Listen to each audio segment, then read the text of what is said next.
I'm His Royal Highness Gertrutbucket, and in this tiresome programme I've had to travel the length and breadth of Great Britain to discover the paranormal, stories stranger than life, and the downright weird. My good man.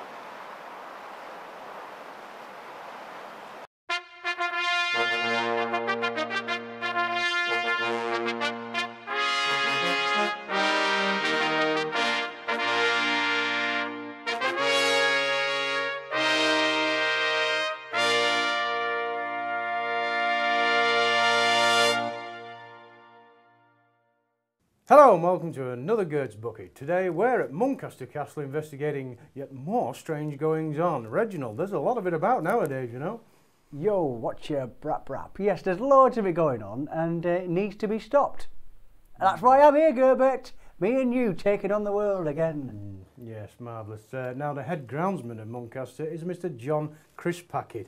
John, tell us your story. Well, hello, Your Highness. Me and the missus, she's a big fan, by the way. Unfortunately, she's upstairs at the moment in bed having a nap. So. Oh, right. Is she one of those shift workers? No. She's got itchy teeth, you know. It's brought on by the stress. Yeah. Little picture of her. She'd love to meet you. If you'd like to pop up and say hello, you know, she'd love that. Is that her there? Now, John, tell us the rest of the story, will you? Well, you know, we were going on holiday, went off to, you know, somewhere nice and warm. A holiday? Yeah, right. yeah. What, like Mauritius? Yeah, Torremolinos. Yes, marvellous.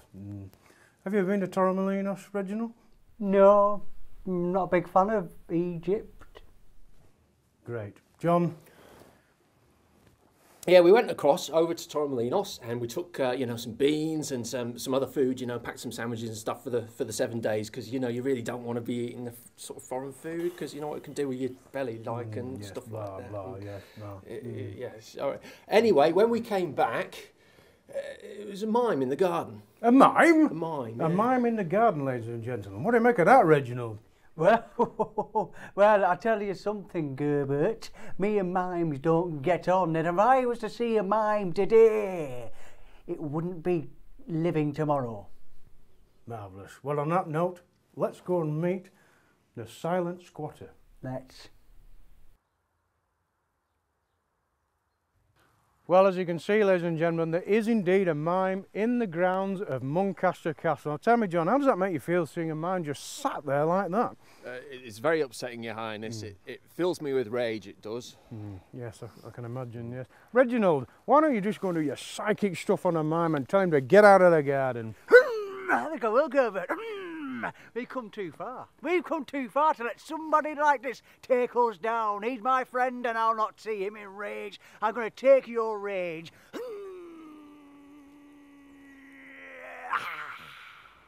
I've got his rage. Seen a bit. Yes, Reginald there, our resident psychotic. He's got certificates and everything. Not fazed by anything, John, whatsoever. Yes, well tell me, John, does the mime ever leave the grounds? I mean, how does he eat? Oh, well, he breaks into the house in the middle of the night and he goes through the cupboards, takes food and... No, that's despicable. That. Imagine somebody breaking into your house and stealing your pate and caviar. No, pot noodle. Really? Beef and tomato. Yes, Your Highness, your fan mail. Oh, thank you very much, Jeeves, yes. Dear Your Majesty, I really like your programme, Gert's Bucket, but I also like SpongeBob SquarePants. Please, could you tell me, does Father Christmas really exist? That's from Rebecca, aged 6.5. Well, let me tell you, Rebecca, if somebody breaks into your bedroom at night, he'll be bludgeoning you to death and stealing your presents instead of leaving them. Well, John, that's brew time.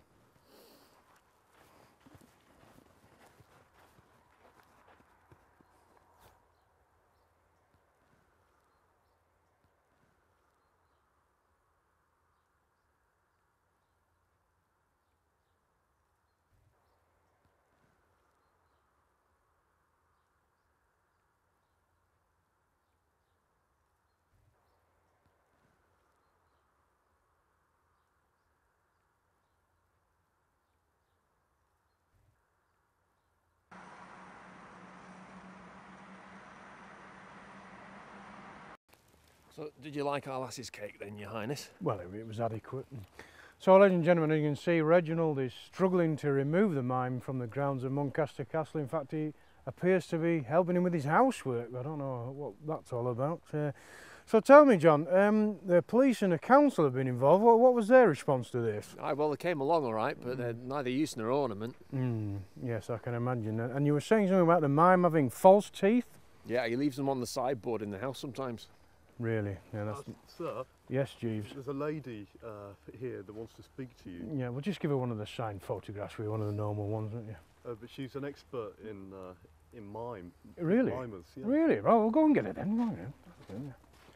An expert, John. This is what we need, you know, because Reginald is struggling. So this could speed things up. Dashed good to meet you. Hi. Hello. Hello. Yes. And what's your name? I'm Miss Headfeather. Yes. Yeah. Headfeather. Yes. Headfeather of the old Muncaster Headfeathers. You'll doubtless have heard of us, I'm sure. Yes, generations of Headfeathers in Muncaster. Yes, Headfeather Lane, Headfeather Cemetery. We have the Headfeather wing in the local hospital. We've been here for generations, and we're very proud of our esteemed roots. Yes. Now you're saying that you're an expert in removing mimes from gardens. Oh, yes, no, I am indeed. Yes, it has become my life's work. I was brought up to it as a very small child, continued all throughout my life, and yes, I would say I'm probably the most qualified person in the country at the moment to get rid of mimes from gardens. Yes. And how do you propose to do this then? Well, with my horse. Horse. Yes, my horse. I have a Welsh cob, section D, beautiful boy, stallion. We don't like geldings. And the thing is that mimes can't bear the meaty, beefy smell of an entire male horse and their whole physicality, you know. Yes. Well, why don't you go off and do your thing with your horse? I shall, thank you. Yeah. Oh, well, John, an expert has arrived claiming to remove mimes from gardens with a horse. I think we'll, yes, probably get nowhere as usual. So how long has the mime been in Muncaster then? Well, it's probably about 4 or 5 months now. He came in the summer. Yes, and it's been terrible for you, hasn't it, all this? Yeah, I haven't slept, wink, you know, it's been terrible for the wife and me. Aye. Yes, I can imagine. Oh, here's Reginald, ladies and gentlemen. Yes, Reginald. My old flower. There's a flaming red rum in garden. Oh, God. Or a sugar. We found it. Why isn't the mime been removed from the garden, Reginald? Well, it's not that easy, Gerbert. Why? It's just not simple, Gerbert. Why? Well, he's a mime. A mime? Yeah, you can't communicate properly with a mime. So what's the outcome of all this? What did he say? Well, basically, the outcome, Gerbert, is... I've had enough of this. Jeeves. Oh, jeez. Yes, thank you, Jeeves. Yes, thank you. Right, I'm ordering you now immediately to leave the grounds of Muncaster Castle. Leave the grounds of Muncaster Castle. Gerbert, Yes. he's French. French! Oh, French, Jeeves. Thank you, Jeeves. Yeah.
Well, ladies and gentlemen, as you can see, the mime has now been removed from the grounds, and that ends another episode of Gert's Bucket. Reginald, I think we've done another cracking job there. I think we have, Gert. We've done it again, and this time somebody's been lavicted. A job well done, Gert. Smashing.